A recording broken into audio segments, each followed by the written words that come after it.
আপনারা মোটামুটি সবাই জানেন বর্তমানে বাংলাদেশের বিদ্যুতের একটি বড় ধরনের ক্রাইসিস চলছে। বাংলাদেশে কোনো কোনো অঞ্চলে বিদ্যুৎ নেই বললেই চলে। প্রায় 8 ঘন্টা 10 ঘন্টা কিংবা 12 ঘন্টা পর্যন্ত বিদ্যুতের পরিষেবা ব্যাহত থাকছে। বাংলাদেশ সরকার রীতিমতো অর্ডার জারি করেছে যে সমস্ত কমার্শিয়াল অ্যাক্টিভিটি অর্থাৎ বিভিন্ন textile industry, store, shopping mall পর্যন্ত রাত 8টার মধ্যেই বন্ধ করতে হবে। এর ফলে বিদ্যুৎ অফিসগুলোতে রীতিমতো প্রোটেস্ট শুরু হয়ে গিয়েছে, এমনকি বাংলাদেশের মানুষ রাস্তায় নেমে পড়েছে। কিন্তু কথা হচ্ছে যে হঠাৎ করেই বাংলাদেশে এইরকম অবস্থা কি করে হলো, চলুন একটু বিস্তারভাবে জানি। একটি দেশ যেখানে বিদ্যুৎ উৎপাদনের ক্ষমতা প্রায় 29,000 মেগাওয়াট, তবুও মানুষকে ঘন্টার পর ঘন্টা বিদ্যুৎহীন থাকতে হচ্ছে। কোথাও দীর্ঘ লোডশেডিং, কোথাও দোকানপাট রাত 8টার মধ্যে বন্ধ করার নির্দেশ। কিন্তু প্রশ্ন হচ্ছে, বাংলাদেশের এই বিদ্যুৎ সংকটের জন্য আসলে দায়ী কে?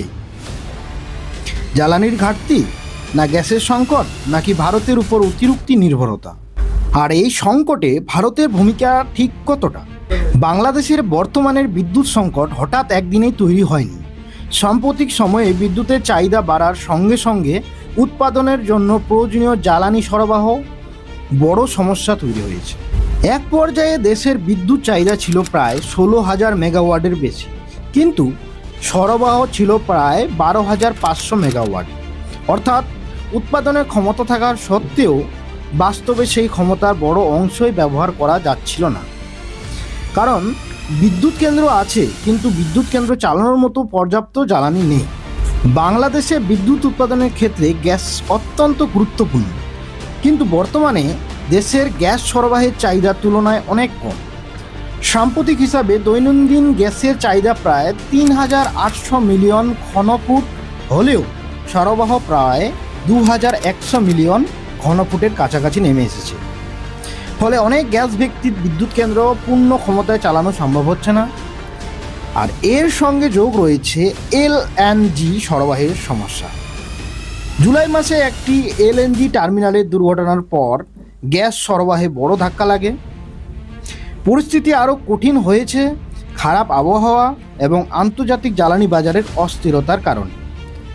অর্থাৎ সমস্যার প্রথম বড় স্তরটি হলো গ্যাস কম, বিদ্যুৎ উৎপাদন কম, ঘাটতি বাড়ে, লোডশেডিং বাড়ে।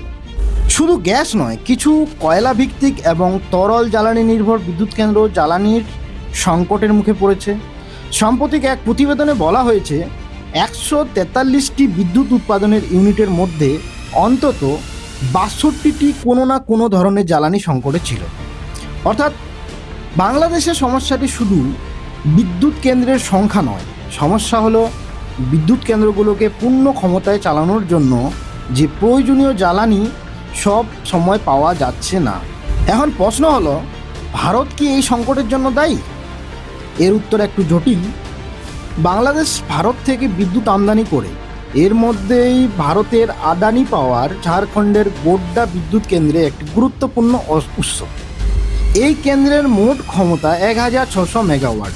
তাই বাংলাদেশের বিদ্যুৎ ব্যবস্থায় ভারতীয় বিদ্যুৎ অবশ্যই গুরুত্বপূর্ণ। কিন্তু এখান থেকে সরাসরি বলা যাবে না যে বাংলাদেশের ভারত বিদ্যুৎ বন্ধ করে দিয়েছে তাই বাংলাদেশ অন্ধকার। কারণ বর্তমান সংকটে প্রধান কারণ হিসাবে গ্যাস এবং অন্যান্য জ্বালানি সরবরাহের ঘাটতির বারবার উঠে আসছে। তবে এখানে যে ভারতের ভূমিকা একবারে নেই এটাও বলা যাবে না। সাম্প্রতিক সময়ে আদানি পাওয়ার থেকে বাংলাদেশের বিদ্যুৎ সরবরাহ কমে যাওয়ার খবর এসেছে। একটি প্রতিবেদনে বলা হয়েছে 1,600 মেগাওয়াটের সম্ভাব্য সরবরাহের তুলনায় সরবরাহ প্রায় অর্ধেকে নেমে গিয়েছে। এর পিছনে রয়েছে বিদ্যুৎ সরবরাহ এবং অর্থ প্রদান সংক্রান্ত দীর্ঘদিনের বিরোধী। অর্থাৎ এখানে বিষয়টি শুধু ভারত বাংলাদেশের রাজনীতি নয়, এখানে রয়েছে একটি বাণিজ্যিক ও চুক্তিগত বিরোধও। বাংলাদেশের পাওয়ার ডেভেলপমেন্ট বোর্ড এবং আদানি পাওয়ারের মধ্যে বিদ্যুতের মূল ও চুক্তির বিভিন্ন বিষয় নিয়ে বিরোধ রয়েছে। এই কারণেই আদানি বিদ্যুৎ সরবরাহ কমে যাওয়ায় বাংলাদেশের উপর অতিরিক্ত চাপ তৈরি করতে পারে। এইখানেই বিষয়টির আর একটি দিক রয়েছে। বর্তমানে সংকটের মধ্যে বাংলাদেশ ভারতের কাছে সাহায্য চাইছে, বিশেষ করে অতিরিক্ত ডিজেল সরবরাহের জন্য অনুরোধ করা হয়েছে। ভারত ও বাংলাদেশের মধ্যে একটি ক্রস বর্ডার পাইপলাইন রয়েছে, যার মধ্যে ডিজেল সরবরাহ করা হয়। অর্থাৎ একই সময় ভারত বাংলাদেশের জন্য বিদ্যুতের একটি সরবরাহকারী এবং জ্বালানি সংকট মোকাবেলায় সম্ভাব্য সহায়তাকারী। তাই পুরো ঘটনাটিকে শুধুমাত্র ভারত বাংলাদেশ হিসাবে দেখলে বাস্তব পরিস্থিতি অনেকটাই বাদ পড়ে যায়। এবার কথা হচ্ছে, তাহলে আসল সমস্যাটি কোথায়? এখানে পুরো বিষয়টা একসঙ্গে দেখুন। বাংলাদেশের বিদ্যুৎ সংকটের সামনে কয়েকটি বড় কারণ দাঁড়িয়ে আছে। প্রথমত গ্যাসের ঘাটতি, দ্বিতীয়ত এলএনজি সরবরাহের সমস্যা, তৃতীয়ত কয়লা ও অন্যান্য জ্বালানি সরবরাহের সমস্যা, চতুর্থত আন্তর্জাতিক জ্বালানি বাজারের অস্থিরতা, পঞ্চমত বিদ্যুতের চাহিদা বৃদ্ধি, আর এর সঙ্গে যোগ হয়েছে ভারত থেকে আমদানি করা বিদ্যুতের কিছু অংশে সরবরাহ কমে যাওয়া। তাই ভারতের ভূমিকা হলো সংকটের একটি গুরুত্বপূর্ণ অংশ, কিন্তু বর্তমানে তথ্য অনুযায়ী এই পুরো সংকটের মূল কারণ নয়। তাহলে কথা হচ্ছে, তাহলে এর ভবিষ্যৎ কী হবে? বাংলাদেশ যদি দীর্ঘমেয়াদী এই ধরনের সংকট এড়াতে চায়, তাহলে শুধু বিদ্যুৎ কেন্দ্রের সংখ্যা বাড়ালেই হবে না। প্রয়োজন হবে নির্ভরযোগ্য জ্বালানি সরবরাহ, গ্যাস উৎপাদন, আমদানির পরিকল্পনা আরও স্থিতিশীল করতে হবে, এলএনজি সরবরাহের ব্যবস্থা ঝুঁকি কমাতে হবে, একই সঙ্গে কয়লা, গ্যাস, তেল, আমদানি করা বিদ্যুৎ এবং নবায়নযোগ্য শক্তির মাধ্যমে ভারসাম্য তৈরি করতে হবে। কারণ একটি মাত্র জ্বালানি বা একটি মাত্র দেশের বিদ্যুৎ সরবরাহের উপর অতিরিক্ত নির্ভরতা ভবিষ্যতে আবার সংকট তৈরি করতে পারে।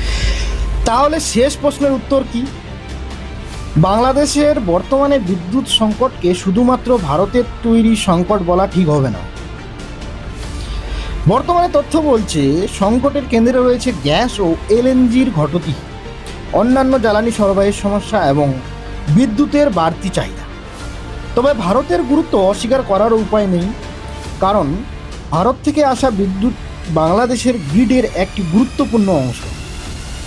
বিশেষ করে আদানি পাওয়ারের সরবরাহ কমে গেলেই সেই ঘাটতি বাংলাদেশের উপর অতিরিক্ত চাপ সৃষ্টি করতে পারে। অর্থাৎ আসল গল্পটি আরও জটিল।